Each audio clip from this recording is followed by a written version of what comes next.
One or two things is gonna happen with these pills. They're gonna turn me into somebody I don't want to be, or, you know, the dosage is probably not right. So. Or the dosage could be exactly right, and you could still be the same arrogant jerk you always have been. You just won't have your breakdowns. And, you know, any pills that can stop me from getting angry will stop me from thinking clearly. Try if you must. But I will not let you talk yourself out of this. I believe you.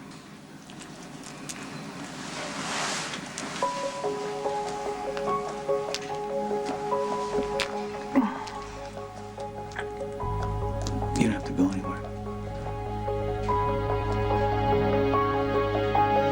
There you go.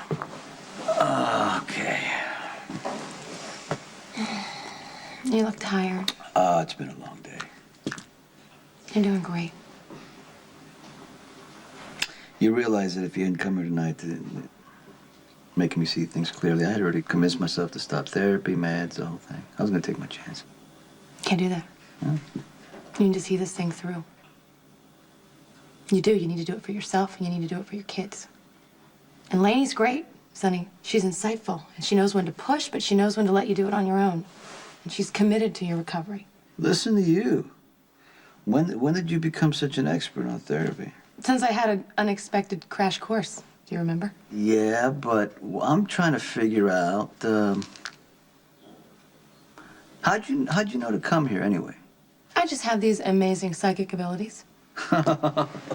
Come on, who knows you better than I do? I had a hunch, and I followed it. No big deal. Cardia, you know who you're talking to, right?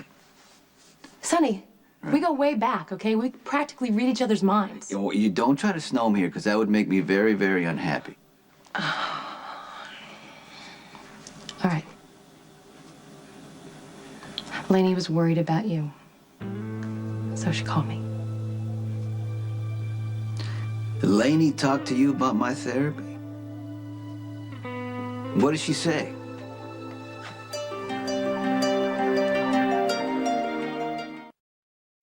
Just relax, all right? Lainey didn't share any gory details. She said you were having a rough time in therapy. It doesn't come as a surprise. You're digging up some tough stuff, Sonny. And part of that was about you. I didn't treat you well at times. Hey. What? Well, It was mutual, okay? not really. Couples have a edit button that they push before they say truthful things, or they, you know, get mad and walk out, you know, or turn it into angry sex. Wait a minute. You're not telling me that you shared that with Lainey, Well, that's the are whole. you? Yeah, well, that's the whole point. You know, you keep digging, you stay open. How much did you tell her? It doesn't really matter. I mean. Yes, it does. No, it doesn't. How much did you tell her? I told her enough. I mean, I'm sure you and Lainey have sat in that office and talked about us, right? We talked about the stuff that was going on at the time. I approached it in a very general way, you know, a big overview. Well, maybe you should go back for a couple sessions. Oh, my God. Okay, so tell me, how mortified am I supposed to be when I see Lainey? How much did you tell her? I told her, like, we fight and then it turns into other things.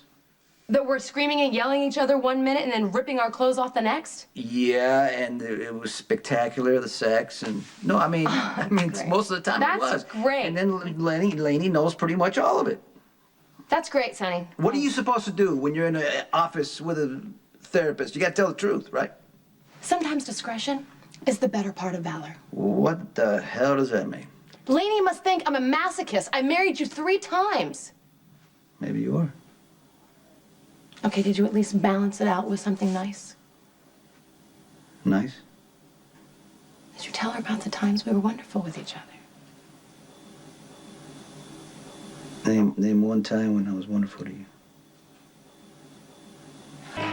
One of the many times you were wonderful to me.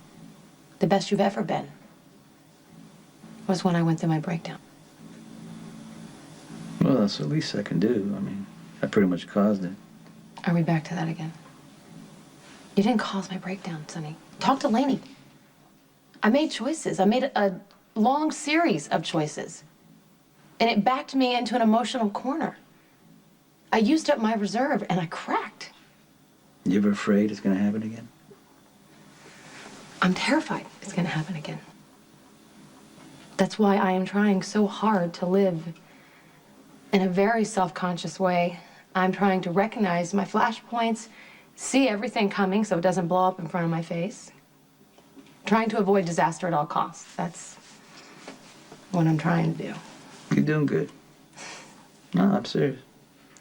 I mean, Jack's laughed. You didn't spin out and do something stupid unless I missed it. I got by with a little help from a friend. You know, I recognized the pattern. I tried to avoid it. I hope I did. That's kind of cryptic. That's all you're getting. You know,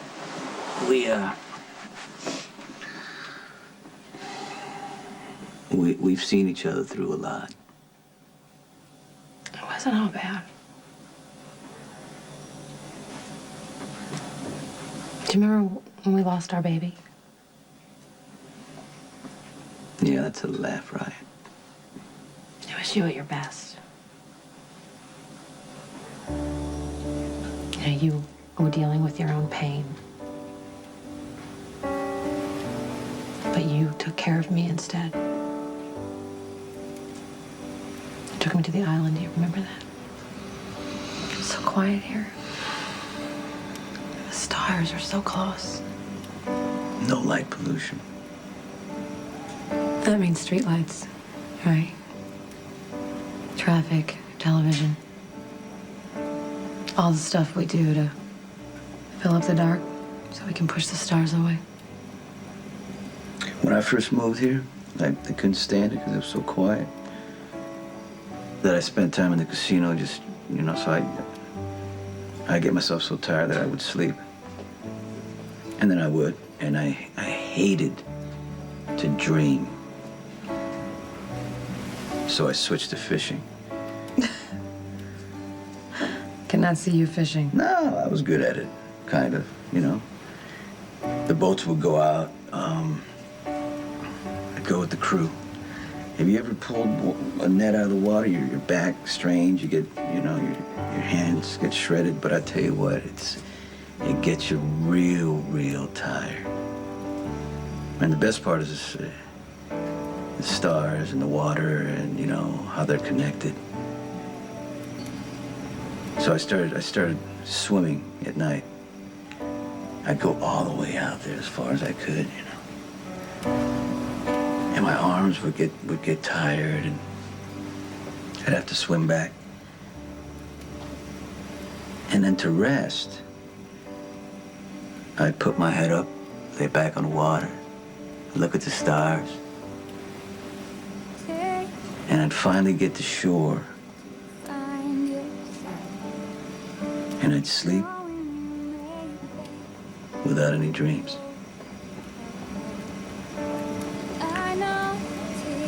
Is that why you brought me here?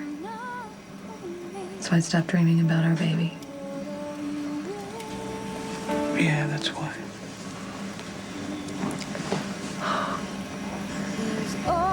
How'd you get so wise?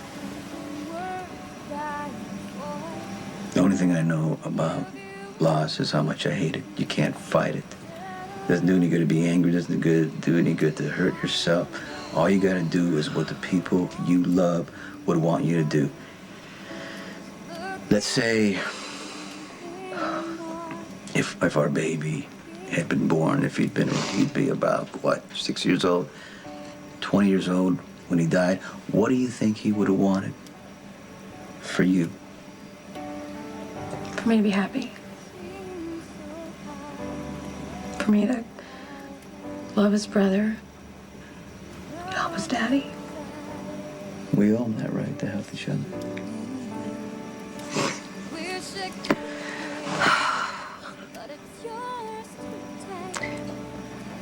Do you think there's a heaven? Well, it's hard to look at the stars and think this is just a coincidence, you know? And our baby's up there, right? He's happy. God isn't cruel. You said that to me once. were right. Do you think our son sees us helping each other? Do you think he knows that he gave that to us?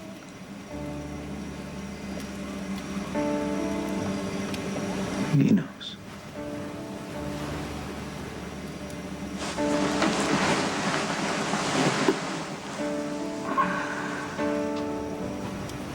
That's when I knew I loved you.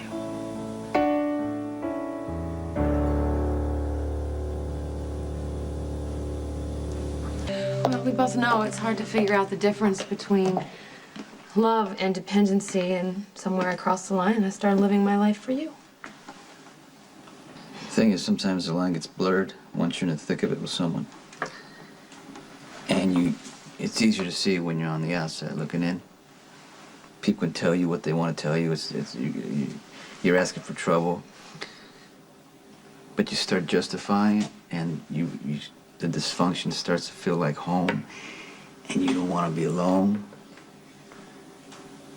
At least I don't, because as you know, being alone is one of my greatest fears.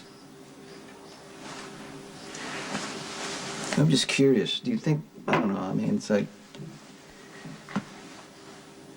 you think that's why I connected with Emily? I mean, nobody was around. She was here, and it was easy. Only you can answer that. I know. You were against it from the start. Were you a little jealous, maybe? Or were you convinced that I was going to have a breakdown? It was both. I wasn't at the place where I believed that we were over. But I was afraid that you were going to slide back into darkness, and I knew that Emily couldn't handle that. But since we're putting the cards on the table, you knew it too. Didn't you? Hey, thank you for meeting me. Is it Sonny? I'm worried about him, Jason. Okay, why? Therapy is hard on him. He's all over the place. He went off on Emily earlier. I mean, she gave as good as she got, but they were arguing pretty bad. About what? Whether or not he's going to continue therapy. Laney prescribed a higher dosage of medication. Sonny's not sure if he wants to take it. He doesn't want it to erase who he is, make him not feel anything. He just doesn't want that. No one wants that. I've been pushing him to stay in therapy and take the meds. I feel like I owe it to him for letting him suffer all that time instead of trying to figure out what was wrong. It's not your Look, fault. I understand that. I'm asking him to do something I could not do. I couldn't take the pills, and I couldn't let a doctor tell me how to live my life. You're not sick. Sonny is. There's a big difference So, here. he's sick. Does that mean he has to give up who he is? I don't know. I mean, that's the question. I mean, is the thing that makes Sonny Sonny what he has to lose to get better? Carly, whatever advice we give Sonny, he's going to take very seriously, so we need to be really careful. Okay. Okay? Do you think he should stop taking the meds? No, no way. No, his breakdowns will get worse. That's the pattern. The breakdowns get worse, Jason. Then what we need to do is we just need to tell him that Laney's going to adjust the dosage until she gets it right. Okay, well, that's the theory, but is it the right theory for Sonny? I mean, think about this man. Where does his drive and his ambition come from? What do you say? It's the rage in him. What if that gets wiped out? Who are we left with? What are the consequences, Jason? I mean, you don't have any desire to run the organization. You're just carrying the load for Sonny. I can take care of it until he gets better. But that's my point. What if Sonny getting better means he can't run the organization? You don't want to run it on a permanent basis. And let's say you do. What happens to the rest of your life? I think,